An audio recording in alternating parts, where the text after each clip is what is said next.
area that inside the sake.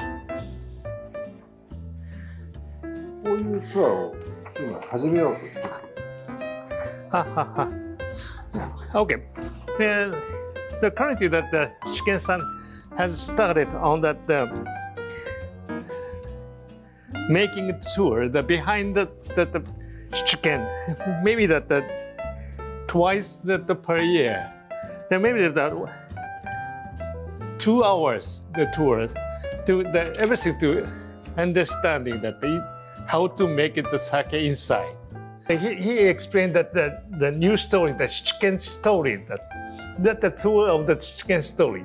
That's the kind of people that all the totally the 30 people starting the gathering here.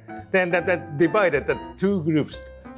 初心者の方でも分かりやすいようなね、お酒の説明をケースバイケースですけど説明しながら、そういうような形で本当にお酒を知ってる方もそれから初めて飲みたいという方もですね含めて、ここへご来場いただければ大変ありがたいと思っております。